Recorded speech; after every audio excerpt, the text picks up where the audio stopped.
अब बात भारत के चंद्रयान 3 की करेंगे, जिसे लेकर इस वक्त सबसे बड़ी खबर मिल रही है। देखिए, चांद पर चंद्रयान 3 की लैंडिंग के वक्त में बदलाव किया गया है। अब चंद्रयान 3 23 अगस्त को शाम 6:04 पर चांद की सतह पर उतरने वाला है। हालांकि इससे पहले की बात करें तो चांद पर इसे शाम को 5:47 पर चंद्रयान की लैंडिंग होनी थी, लेकिन अब इसके समय में बदलाव किया गया है। ये तब्दीलियां क्यों की गई है, ये भी वक्त वक्त में हम आपको बता रहे हैं। चंद्रयान 3 अब 17 मिनट की देरी से चांद पर लैंड करने वाला है, जिसके बारे में इसरो के वैज्ञानिकों ने और बाकायदा इसरो ने ट्वीट करके जानकारी भी दी है। तो भारत का तीसरा चंद्र मिशन तेजी से चंद्रमा की तरफ आगे बढ़ रहा है। अंतरिक्ष यान का लैंडर मॉड्यूल अब चंद्रमा की सतह के बहुत करीब पहुंच चुका है। चंद्रमा की सतह पर जांच का काम बिना सॉफ्ट लैंडिंग के संभव ही नहीं है। सॉफ्ट लैंडिंग का पूरा दारोमदार विक्रम लैंडर की है, जिसमें इस बार 5 इंजन की जगह 4 इंजन ही लगाए गए हैं। आखिर लैंडर के एक इंजन को कम करने के पीछे की वजह क्या है, एक रिपोर्ट के जरिए सबसे पहले आपको समझाते हैं।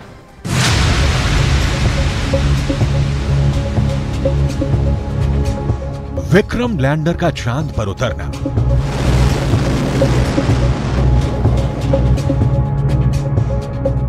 विक्रम लैंडर से प्रज्ञान रोवर का निकलना। प्रज्ञान रोवर का चांद की सतह पर चलना। चांद से जुड़े रहस्यों का पता लगाना। लाखों बरस से जमे बर्फ का पता लगाना। चांद पर जमी बर्फ की उम्र का पता लगाना। ये सब विक्रम की बहादुरी से ही मुमकिन है। वो विक्रम लैंडर ही है जो इसरो के बरसों पुराने सपने को पूरा करेगा। सबसे बड़ी चुनौती विक्रम की सॉफ्ट लैंडिंग की है, जो चंद्रयान 2 में संभव नहीं हो सका था। चंद्रयान 3 के विक्रम लैंडर में 4 इंजन लगे हैं, जबकि चंद्रयान 2 के लैंडर विक्रम में 5 इंजन लगे थे। इस बार 5वें इंजन को इसरो ने हटा दिया है। इस बार लैंडर में चारों कोनों पर 4 इंजन लगे हैं। 4 में 2 इंजन फाइनल लैंडिंग के लिए हैं और बाकी बचे 2 इंजन इमरजेंसी के लिए लगाए गए हैं। आपकी जानकारी के लिए बता दें, चंद्रयान 2 मिशन में आखिरी समय में 5वां इंजन जोड़ा गया था। इस बार 5वें इंजन को इसलिए हटाया गया ताकि लैंडर अपने साथ ज्यादा फ्यूल ले जा सके।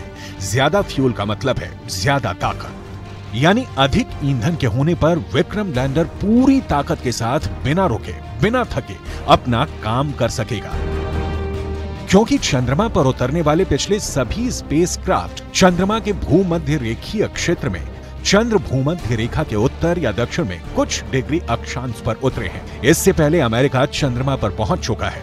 अमेरिका ने एक बार नहीं, कई बार चंद्रमा पर अपने मिशन भेजे हैं। कुछ ऐसा ही हाल रूस का भी रहा है। रूस ने भी चंद्रमा पर अपने कई मिशन को अंजाम पर पहुंचाया है। चीन का चंद्रयान भी चांद पर उतर चुका है। भारत के चंद्रयान 3 का लक्ष्य चंद्रमा के दक्षिणी ध्रुव पर सुरक्षित उतरना है। चंद्रमा के दक्षिणी ध्रुव पर सूरज की रोशनी ठीक से नहीं आती है। अगर आती भी है तो बहुत कम। वहां का तापमान भी माइनस में रहता है, यानी 0 डिग्री से भी कम। इतनी ठंड में लैंडर का काम करना बहुत मुश्किल होगा। इसीलिए अब की बार लैंडिंग साइट को दक्षिणी ध्रुव के काफी करीब तय किया गया, सूरज की रोशनी वाले इलाके में, ताकि उसके सोलर पैनल सूरज की रोशनी से ऊर्जा लेकर 14 दिनों तक काम कर सके।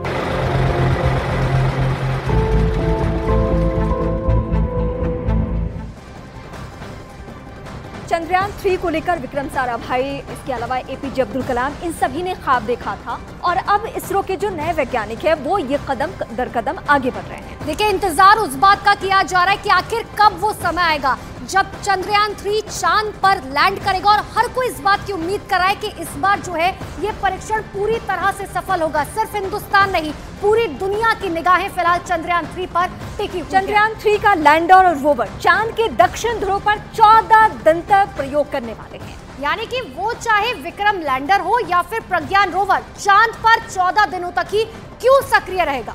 क्या आपने कभी ये सोचा है? ये सवाल सबके जहन में होना चाहिए। ऐसा क्यों होने वाला है, इस रिपोर्ट के जरिए हम आपको दिखाते हैं।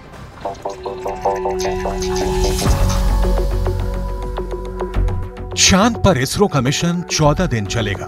इन 14 दिनों में ही प्रज्ञान रोवर चांद पर अपने सभी काम पूरा करेगा। आखिर चंद्रयान 3 के लैंडर और रोवर की टाइमलाइन 14 दिनों ही क्यों तय की गई है? 14 दिनों के वक्त के साथ विक्रम लैंडर और प्रज्ञान रोवर को चांद पर क्यों भेजा गया है? इसका जवाब है चंद्रमा से जुड़ा दिन और रात का रहस्य। अगर आपको लगता है कि चंद्रमा पर भी पृथ्वी जैसे ही 12 घंटे का दिन और 12 घंटे की रात होती है, तो ऐसा नहीं है। चंद्रमा का एक दिन जितना लंबा है वो वाकई हैरान कर देता है, क्योंकि चंद्रमा पर कुछ भी पृथ्वी जैसा नहीं है। दरअसल चांद का एक दिन पृथ्वी के करीब 28 दिनों के बराबर होता है, यानी करीब 14 दिनों की रात और 14 दिनों का ही दिन। चांद के एक दिन का सटीक समय उतना ही होता है जितने वक्त में चंद्रमा अपनी कक्षा में 360 डिग्री घूमते हुए पृथ्वी की एक परिक्रमा करता है। ऐसा करने में चंद्रमा को कुल 27 दिन 7 घंटे 43 मिनट और 11.5 सेकंड का समय लगता है।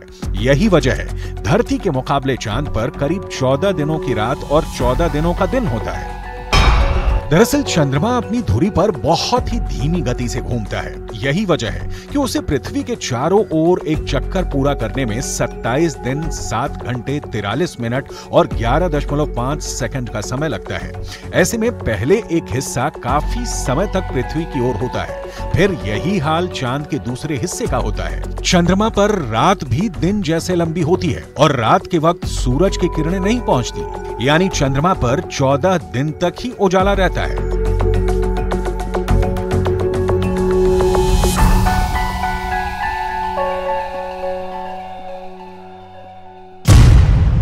चंद्रयान 3 के विक्रम लैंडर और प्रज्ञान रोवर में सोलर पैनल लगे हैं। वो चाहे लैंडर हो या फिर रोवर, अपने सोलर पैनल से ही ऊर्जा पैदा करेंगे। ऐसे में 14 दिनों तक जब तक चांद पर दिन का वक्त रहेगा, यानी जब तक सूरज की रोशनी आती रहेगी, तब तक वो पावर जनरेट कर लेंगे। लेकिन रात होने पर सोलर पैनल काम करना बंद कर देंगे। यही नहीं, लैंडर और रोवर चंद्रमा के भयंकर ठंड को झेल नहीं पाएंगे और बर्फ जमा देने वाली सर्दी में उनके खराब हो जाने का खतरा रहेगा। इसी वजह से चंद्रयान 3 मिशन को 14 दिनों का रखा गया है, ताकि चंद्रमा पर रात होने से पहले विक्रम लैंडर और प्रज्ञान रोवर अपना काम पूरा कर लें। तो चंद्रयान 3 के चंद्रमा पर पहुंचने के बाद उसके 2 यंत्र सबसे अहम हो गए हैं। पहला है विक्रम लैंडर और दूसरा है प्रज्ञान रोवर। यही दरअसल दोनों चंद्रमा पर रिसर्च और वैज्ञानिक गतिविधियों का काम करने वाले हैं। चांद से जुड़े उन रहस्यों से पर्दा उठाने वाले हैं जिससे पूरी दुनिया अब तक अनजान रही है। 1 0 +5 सेकंड। Lift off normal. क्या आप जानते हैं इसरो ने चंद्रयान 3 का सबसे पहला लक्ष्य क्या तय किया है? सबसे पहला टारगेट है चंद्रयान का चंद्रमा की सतह पर सॉफ्ट लैंडिंग। सॉफ्ट लैंडिंग का मतलब है चंद्रयान के विक्रम लैंडर का चांद की धरती पर सुरक्षित उतरना।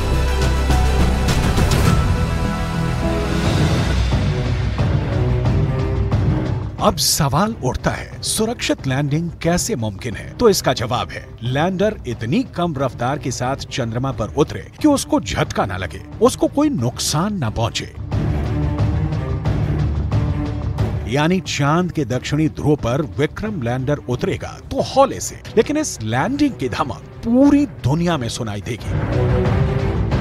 विक्रम लैंडर चांद की सतह पर लैंड करेगा, कुछ मिनटों तक लैंडिंग साइट के आसपास की हलचल को समझेगा, फिर साथ ले गए रोवर को काम पर आगे बढ़ा देगा, क्योंकि चांद की सतह की जांच लैंडर नहीं रोवर करने वाला है।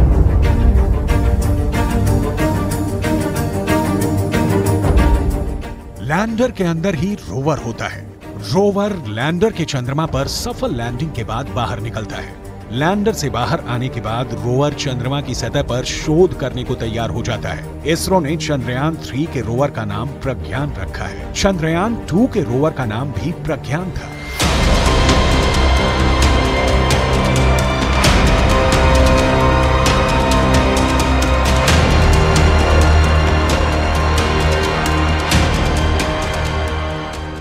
प्रज्ञान रोवर लैंडर के सॉफ्ट लैंडिंग के करीब 3 घंटे बाद बाहर निकलेगा। चंद्रमा की सतह पर उतरेगा और बिना देर किए काम शुरू कर देगा। रोवर चंद्रमा से जुड़ी वैज्ञानिक गतिविधियों को अंजाम देने वाला है। वहीं विक्रम लैंडर चांद के उस हिस्से में खड़ा रहेगा जहां सूरज की किरणें पहुंचेंगी। रोवर और लैंडर लगातार 14 दिनों तक चांद की पड़ताल करेंगे। रोवर तो विक्रम से अलग होकर के वो कुछ दूर चलेगा, वो 14 डेज वर्क करेगा और 14 डेज में बहुत सारी चीजें कलेक्ट करेगा। और जैसे वहाँ की मिट्टी है, जमीन की है, पानी की खोज है और बहुत से मिनरल्स हैं, ये सारी चीजें, और उसको एनालाइज करके विक्रम को देगा। विक्रम फिर उसको हमारे अर्थ स्टेशन को, इसरो के स्टेशन को भेजेंगे।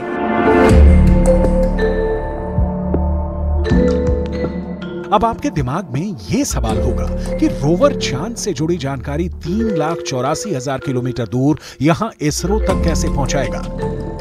यहां धरती से अगर प्रज्ञान रोवर को कोई निर्देश देना होगा तो इसरो कैसे देगा। रोवर और इसरो कैसे एक दूसरे के संपर्क में रहेंगे।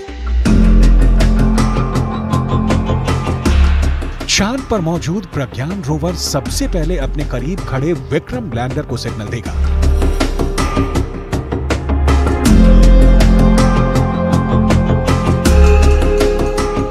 और विक्रम लैंडर से धरती तक सिग्नल पहुंचते रहेंगे। फिलहाल चांद के दक्षिणी ध्रुव पर प्रज्ञान रोवर की चहलकदमी पूरी दुनिया में धूम मचाने वाली है। दुनिया के सभी देशों में इस मिशन से भारत की धाक जमने वाली है।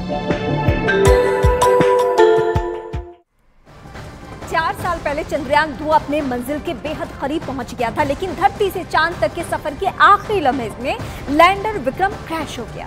4 साल बाद इसरो ने उस अधूरे काम को पूरा करने के लिए तैयार किया और इस बार चंद्रयान 3 का लैंडर विक्रम भी चांद पर उतरेगा और लैंडर के साथ गया प्रज्ञान रोवर भी चांद के दक्षिणी ध्रुव पर शोध शुरू कर देगा।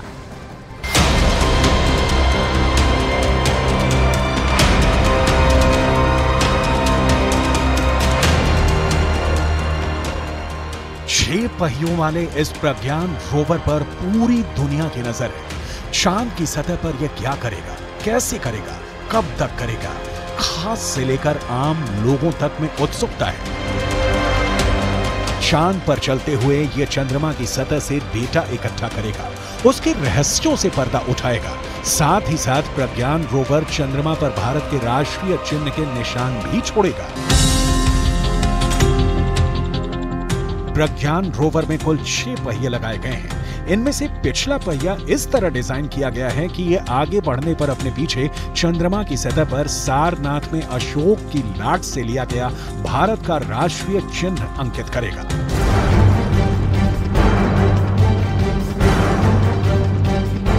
वहीं इसका दूसरा पिछला पहिया इसरो का निशान प्रिंट करेगा।